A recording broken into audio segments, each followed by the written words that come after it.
Hello everyone, मैं doctor टीना शर्मा और इस चैनल पर बात करती हूँ मैनिफेस्टेशन, लॉ ऑफ अट्रैक्शन, भक्ति, समर्पण और गॉड के साथ कनेक्शन की। तो किस तरीके से आप मैनिफेस्ट कर सकते हैं, किस तरीके से लॉ ऑफ अट्रैक्शन लगा सकते हैं, मैनिफेस्टेशन क्या होती है, एफर्मेशंस क्या होती हैं, कौन कौन सी टेक्निक्स हैं। तो देखिए, बहुत सारे सवाल जो आए हैं मुझ में, उनसे मैं एक टॉपिक उठाती हूँ, यानी कि आपकी गवर्नमेंट जॉब आप किस तरीके से अट्रैक्ट कर सकते हैं, किस तरीके से मैनिफेस्ट कर सकते हैं। तो देखिए, कुछ लोग ये सोचते हैं कि उनके जो एज है वो निकल चुकी है, तो अब गवर्नमेंट जॉब कैसे लगेगी।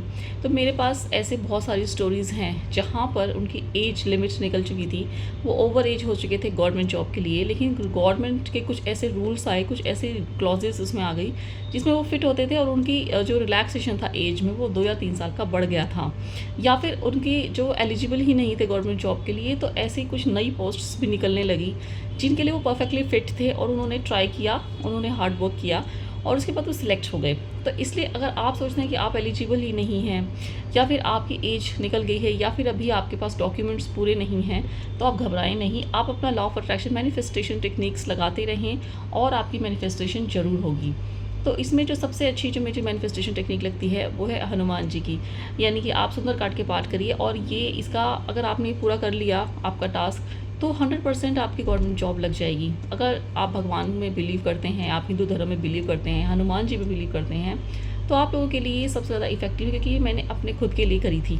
जैसे मैंने अपने पहले वीडियोज़ में भी बताया था। तो आपको करना क्या है, एक सुंदरकांड की एक कॉपी ले लेनी है, यानी कि एक बुकलेट ले लेनी है, छोटी या बड़ी जैसे भी, हिंदी या संस्कृत में, जिसमें भी आप कंफर्टेबल होते हैं। अगर आपको संस्कृत नहीं आती तो आप इसे हिंदी में भी पढ़ सकते हैं, या संस्कृत और हिंदी दोनों में आप पढ़ सकते हैं, क्योंकि अगर आपको समझ में आएगा उसमें क्या लिखा है या क्या बोल रहे हैं, तो आप ज़्यादा कनेक्ट कर पाएंगे, और उससे ज़्यादा इफेक्टिव आपका होगा, आपका जो रिचुअल है वो ज़्यादा इफेक्टिव हो जाएगा। तो इसमें करना क्या है, इसमें आपको एक हनुमान जी की तस्वीर या मूर्ति लेनी है अपने मंदिर में, और इसमें साथ आप प्रसाद रख सकते हैं, आप गुड़ का या चने का, गुड़ चने इकट्ठे, और पानी का आपको एक गिलास ले लेना है। मैं एक्चुअली 2 गिलास लेकर बैठती थी, जिसमें 1 गिलास पानी आपको सूरज को देना होता है अगले दिन, और 1 गिलास पानी को आपको खुद को पीना होता है। तो जो सुंदरकांड का पाठ है वो आप मन मन में भी कर सकते हैं, क्योंकि काफ़ी इसमें 1 से 1.5 घंटा लगता है। इसको आप बोल के भी कर सकते हैं, या थोड़ी देर बोल सकते हैं, थोड़ी देर आप मन में पढ़ सकते हैं, जैसे भी आपको कंफर्टेबल रहे, क्योंकि पूरा टाइम आप बोल नहीं सकते। आप बहुत ज़्यादा तेज़ आवाज़ में ना बोलें, क्योंकि इससे आप थक जाएंगे। तो आप धीरे धीरे आप इसे पढ़ सकते हैं। आपको एक घी की जोत लगानी है, पर जोत पूरा टाइम चलनी चाहिए, या चमेली के तेल से भी आप इसे लगा सकते हैं, या इसको आप तिल के तेल से भी लगा सकते हैं। और आपके पास अगर आप तिल के तेल से लगा रहे हैं तो बॉटल में तिल का तेल अवेलेबल होना चाहिए, ताकि वो जैसे जैसे कम होती जाए आप उसमें तेल डालते रहें। तो इस तरीके से जोत हो गई, प्रसाद हो गया, पानी हो गया, और उसके बाद आप लाल कपड़े पर लगा लेंगे, और उसमें आप एक भगवान जी की मूर्ति रखेंगे, और उसके ऊपर ये सारी चीज़ें प्रसाद रख लेंगे। और जो आपने बुकलेट खरीदी है, और संस्कृत में या हिंदी में जैसे भी, आप उसको पढ़ना स्टार्ट करेंगे। तो सबसे पहले आप भगवान राम से आप परमिशन मांगेंगे, भगवान से परमिशन मांगेंगे कि ये चीज़ जो आप करने वाले हैं रिचुअल, इसको ये पूरा हो, और इसको आपको पढ़ना है, और जो भी आपकी जो विश हो पूरी होने वाली है। और इसके बाद आप पढ़ना, जब आप बोलेंगे तो बोलेंगे थैंक यू यूनिवर्स, मेरी ये विश पूरी हो गई है। यानी कि जैसे आपकी गवर्नमेंट जॉब लगानी है, तो thank you universe, thank you Hanuman ji, आपने मेरी गवर्नमेंट जॉब मुझे देने के लिए बहुत बहुत धन्यवाद, ऐसा बोलेंगे, ताकि जो पानी में आप बोल रहे हैं वो उसको एनर्जी को अब्जॉर्ब कर ले। और उसके बाद आप पढ़ना शुरू करेंगे, राम जी से परमिशन लेंगे कि जो आप करने जा रहे हैं रिचुअल ये कंप्लीट हो जाए, ठीक है। क्योंकि आपकी गवर्नमेंट जॉब तो आपने बोलनी लग चुकी है, तो रिचुअल जो है कंप्लीट हो जाए, इसके लिए परमिशन मांगेंगे भगवान राम से।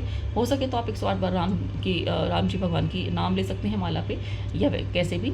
और उसके बाद आप अपना अपनी सुंदरकांड आप स्टार्ट कर सकते हैं। सुंदरकांड खत्म होने के बाद आप हनुमान जी की आरती करेंगे, राम जी की आरती भी कर सकते हैं, और फिर से आप अगर चाहें तो 108 बार भगवान राम का नाम ले सकते हैं। इसके बाद आप जो हनुमान जी हैं उनको आप प्रसाद का भोग लगाएंगे, पानी का भोग लगाएंगे, और उसके बाद अपनी विश को फिर से बोलेंगे thank you universe, thank you Hanuman ji, ये मेरी जॉब लगवाने के लिए बहुत बहुत धन्यवाद। तो ये जो सुंदरकांड का पाठ है, इसको 1 से 1.5 घंटा लगता है पढ़ने में, और इसको आप 7 दिन, 11 दिन या 21 दिन ऐसे बोल सकते हैं करने के लिए। आप इसे बीच बीच में ना करें, लगातार 7 दिन, लगातार 11 दिन, या लगातार 21 दिन आप इसे कर सकते हैं। जो मैं जो करती थी वो 11 दिन लगातार करती थी, तो इसमें एक ट्यूसडे भी आता है। तो जो हनुमान जी के जितने भी रिचुअल है, ये पीरियड्स में नहीं करने होते। अगर आप गर्ल हैं तो पीरियड्स इस तरीके से करिए कि पीरियड बीच में ना पड़े, क्योंकि अगर पीरियड बीच में आ गए और आपका ये रिचुअल टूट गया, तो आपको फिर से स्टार्ट करना पड़ेगा। ऐसा नहीं है कि आपने 2 दिन के और पीरियड्स आ गए, फिर 4 दिन के बाद आप इसे बाकी 5 दिन, आप 6 दिन जितना आपने बोला है वो कर लें, ऐसा नहीं है। आपको इसे लगातार करना है, 11 दिन, 7 दिन या 21 दिन, जितना भी आपकी श्रद्धा है, लेकिन बीच में पीरियड्स नहीं आनी चाहिए। तो इस तरीके से आप इसे ट्राई करेंगे। कोई क्वेश्चन हो तो आप पूछ सकते हैं।